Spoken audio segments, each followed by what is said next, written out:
ઓમ શ્રી પરમાત્મને નમઃ. શ્રીમદ ભગવદ્ ગીતા અધ્યાય 13મો ક્ષેત્ર ક્ષેત્રજ્ઞ વિભાગ યોગ. આજે એનો શ્લોક ક્રમાંક 4.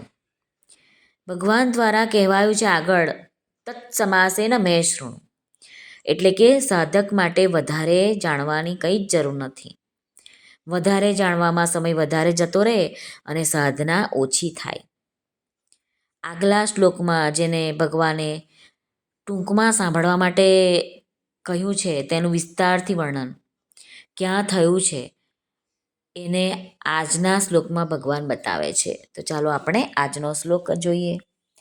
શ્રી ભગવાન ઉવાચ ઋષિભિર્બહુધા ગીતૈ છંદોભિર્વિવિધૈઃ પૃથક્ બ્રહ્મસૂત્રપदैश्चैव હેતુમદ્ભિર્વિનિશ્ચિતૈઃ. ઋષિભિઃ એટલે ઋષિઓ દ્વારા, બહુધા એટલે બહુ વિસ્તારથી, ગીતમ ગીતમ એટલે કહેવાયું છે, છંદોભિઃ એટલે વેદ મંત્રો દ્વારા, વિવિધૈઃ એટલે વિવિધ પ્રકારે, પૃથક એટલે કે વિભાગપૂર્વક કહેવામાં આવ્યું છે.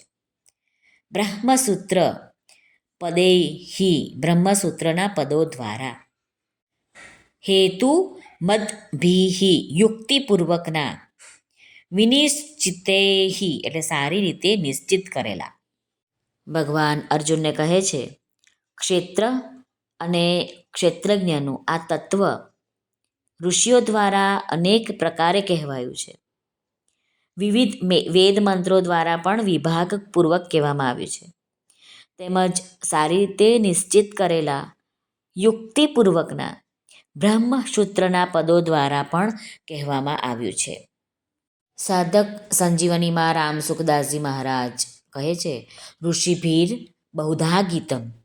મહારાજ કહે છે વૈદિક મંત્રોના દ્રષ્ટા તથા શાસ્ત્રો, સ્મૃતિઓ અને પુરાણોના રચયિતા ઋષિઓએ પોતપોતાના ગ્રંથોમાં જડ ચેતન, સત અસત, શરીર શરીરી, દેહ દેહી, નિત્ય અનિત્ય વગેરે શબ્દોથી ક્ષેત્ર અને ક્ષેત્રજ્ઞનું બહુ જ વિસ્તારથી વર્ણન કર્યું છે.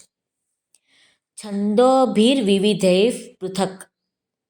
છંદોભિઃ એટલે કે ઋગ્વેદ, યજુર્વેદ, સામવેદ અને અથર્વેદ આ ચારેય વેદોની સંહિતા અને બ્રાહ્મણ ભાગોના મંત્રોનું વાચક છે. આ વેદોની અંતર્ગત જ બધા જ ઉપનિષદો અને જુદી જુદી શાખાઓને પણ સમજી લેવા જોઈએ. ને આમાં જ ક્ષેત્ર ક્ષેત્રજ્ઞનું અલગ અલગ વર્ણન કરવામાં આવે છે આ બધા જ ગ્રંથોમાં. બ્રહ્મસૂત્ર પદૈશ્ચૈવ હેતુમદ્ભિર વિનિશ્ચિતૈઃ. રામસુખદાસજી મહારાજ કહે છે કે અનેક યુક્તિઓથી યુક્ત તથા સારી રીતે નિશ્ચિત કરેલા બ્રહ્મસૂત્રના પદો દ્વારા પણ ક્ષેત્ર અને ક્ષેત્રજ્ઞના તત્વનું વર્ણન કરવામાં આવ્યું છે. આ શ્લોકમાં ભગવાનનો આશ્રય એવો ખબર પડે છે કે ક્ષેત્ર અને ક્ષેત્રજ્ઞનું જે સંક્ષેપથી વર્ણન ભગવાન કરી રહ્યા છે તેને જો કોઈ વિસ્તારથી જોવા ઈચ્છે તો તે ઉપરના ગ્રંથોમાં જોઈ શકશે. શ્રી કૃષ્ણાર્પણમસ્તુ. સર્વને ભાવથી જય શ્રી કૃષ્ણ. રાધે રાધે.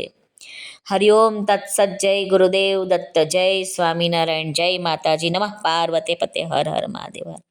સિદ્ધેશ્વર મહાદેવની જય. સર્વનું કલ્યાણ થાઓ, સર્વનું કલ્યાણ થાઓ, સર્વનું કલ્યાણ થાઓ.